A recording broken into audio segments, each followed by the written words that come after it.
ஸ்ரீமதே ராமானுஜாய நமக. தினம் ஒரு திவ்ய பிரபந்தம் தொடரிலே இன்றைக்கு 2170வது பகுதி. திருமங்கை ஆழ்வார் அருளிய திருநெடுந்தாண்டகம் பிரபந்தத்தின் 14வது பாசுரத்தை இன்று நாம் இணைந்து அனுபவிக்க இருக்கிறோம். 11ஆம் பாட்டில் பரகால நாயகி மயங்கி கிடந்தாளாகையாலே திருநாமத்தை ஏற்க முடியாதவளாய் இருந்தாள். 12ஆம் பாட்டில் சிறிது அறிவு பிறந்ததாகையாலே திருநாமத்தை ஏற்கக்கூடியவளோ அல்லளோ என்னும் ஐயமுறும் நிலையில் இருந்தாள். 13ஆம் பாட்டில், அதாவது முந்தைய பாட்டிலே, அவள் திருநாமத்தை தன் வாயாலே சொல்லத் தொடங்கினாளாகையால் திருநாமத்தை ஏற்கும் நிலையில் இருந்தாள். சென்ற பாட்டில் எம்பெருமான் ஆபத்துக்கு உதவியதை சொல்லும் திருநாமங்களை பரகால நாயகி சொல்லுவிக்க அவளுடைய கிளி அதை திருப்பி சொல்லிற்று. ஆனால் இப்படி ஆபத்துக்கு உதவுகின்றவன் நமக்கு ஏன் உதவவில்லை என்று அவள் மயங்கியது. சென்ற பாட்டிலே சோர்கின்றாளே என்று சொல்லப்பட்டது. இதை கண்ட கிளி தன்னுடைய பகுத்தறிவாலே முன்பு தெளிந்திருந்த காலத்தில் பரகால நாயகி தான் தரித்திருந்த போது கற்பித்த திருநாமங்களை இவள் மயக்கம் தெளிந்து தரித்து நிற்பதற்காக சொல்ல தொடங்கிற்று. அந்த திருநாமங்களை கேட்டு தரித்து நின்று வளர்த்ததனால் பயன்பெற்றேன் வருக என்று தன்னை தரிக்க செய்த கிளியை கொண்டாடுகிறாள் பரகால நாயகி இந்த பாட்டிலே. இனி பாசுரத்தை பார்க்கலாம். முளைக்கதிரை குறுங்குடியுள் முகிலை மூவா மூவுலகும் கடந்து அப்பால் முதலாய் நின்ற அளப்பரிய ஆரமுதை அரங்கம் மேய அந்தணனை அந்தணர்தம் சிந்தையானை விளக்கொளியை மரகதத்தை திருத்தண்காவில் வெஃகாவில் திருமாலை பாடக் கேட்டு வளர்த்ததனால் பயன்பெற்றேன் வருக என்று மடக்கிளியை கைகூப்பி வணங்கினாளே. அற்புதமான ஒரு பாசுரம்.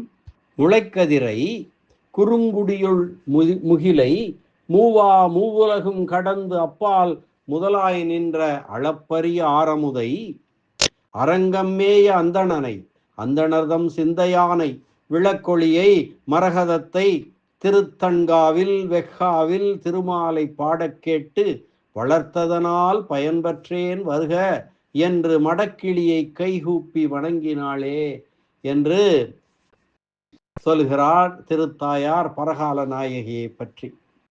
அடுத்து இந்த பாசுரத்தில் இருக்கக்கூடிய பதபதார்த்தங்கள் பதவுரை பார்க்கலாம்.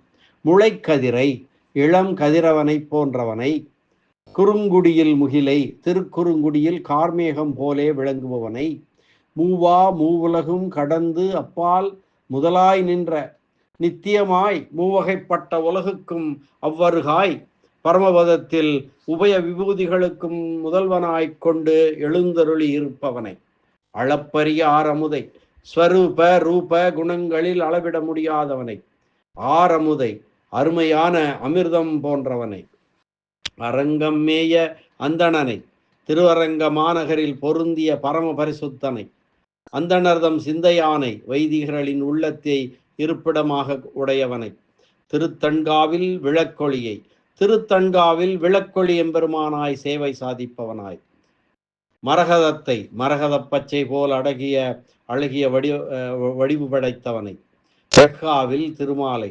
திருவெஃகாவில் கண் வளர்ந்தருளுகிற திருமகள் கேள்வனுமான சர்வேஸ்வரனை பாடக் கேட்டு கிளி பாட அப்பாசுரங்களை கேட்டு மடக்கிளியை வளர்த்ததனால் பயன்பெற்றேன் வருக என்று அழகிய கிளியை பார்த்து உன்னை வளர்த்ததனால் பேறு பெற்றேன் இங்கே வா என்று அழைத்து கைகூப்பி வணங்கினாள்.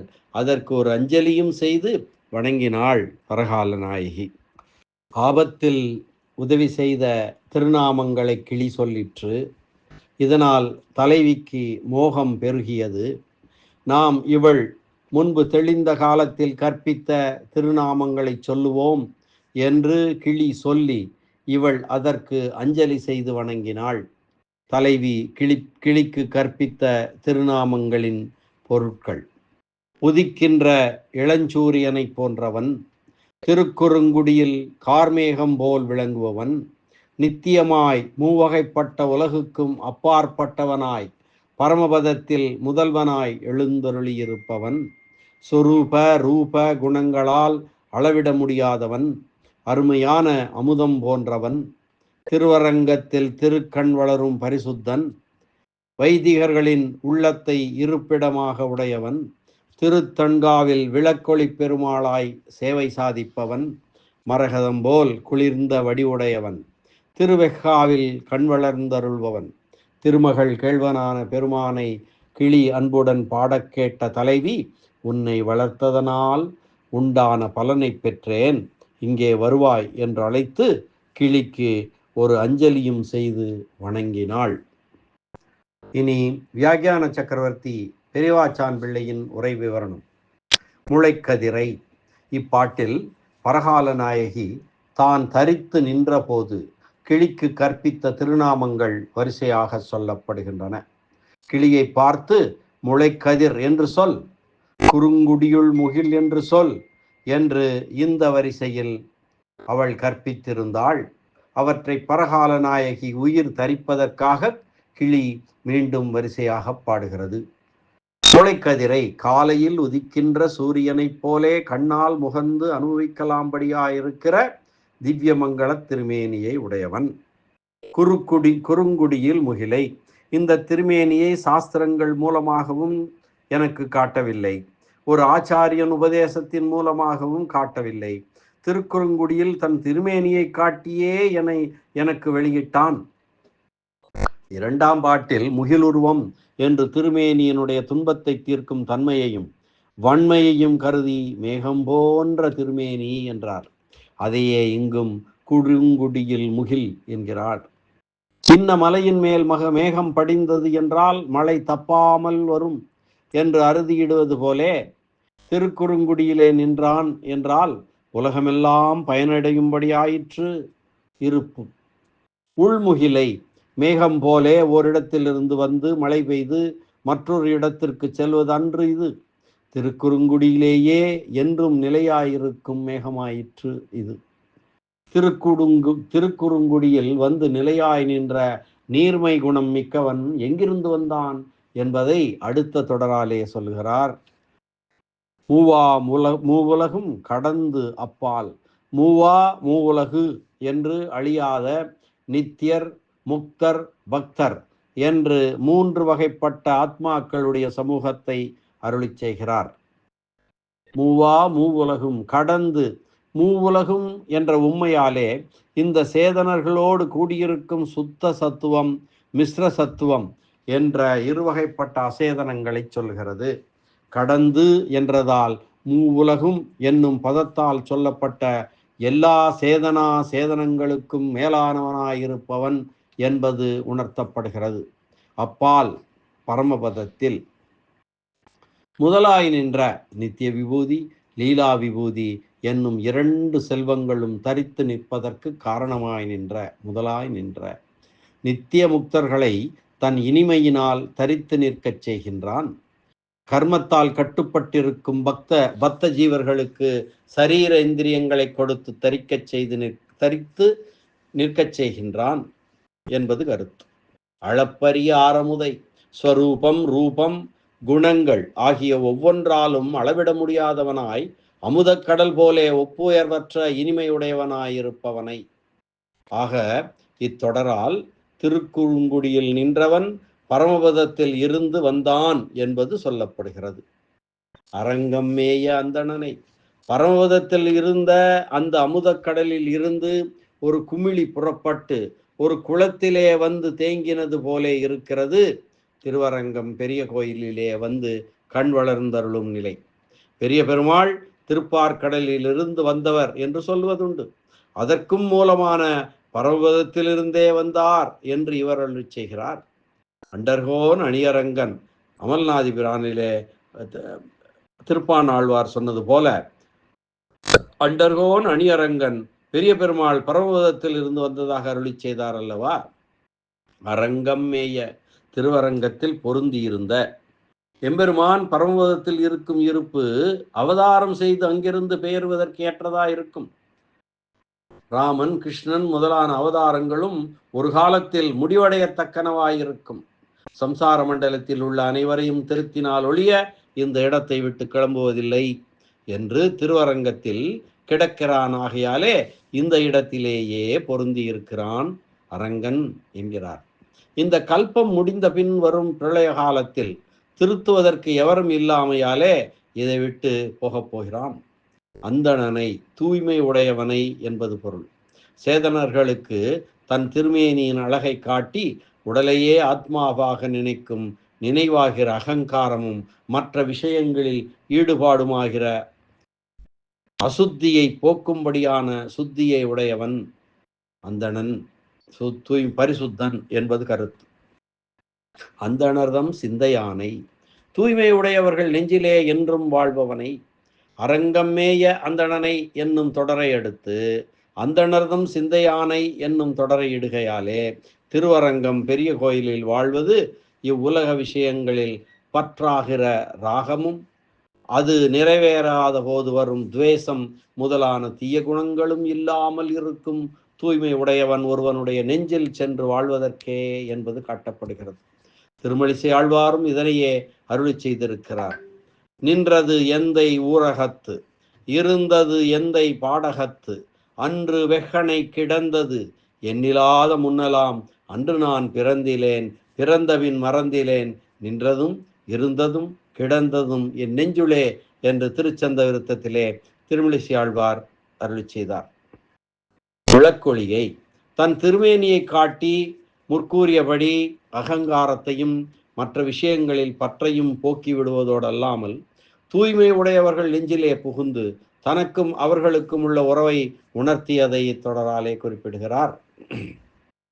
விளக்கொளியை விளக்கு ஒளி போல ஸ்வரூபத்தை வெளிப்படுத்தியவனை என்பது பொருள்.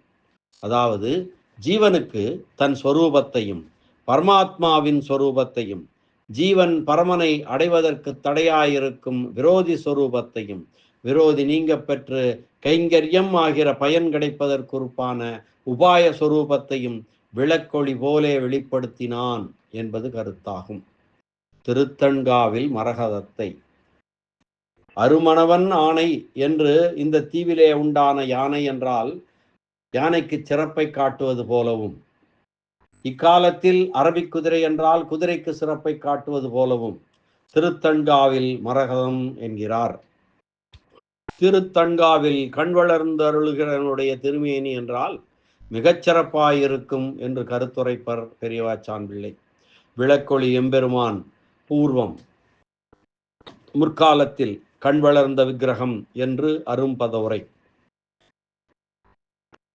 பச்சை மாமலை போல் மேனி என்கிறபடியே மரகதம் போல் பச்சை நிறமாயிருப்பவன் என்பது கருத்து.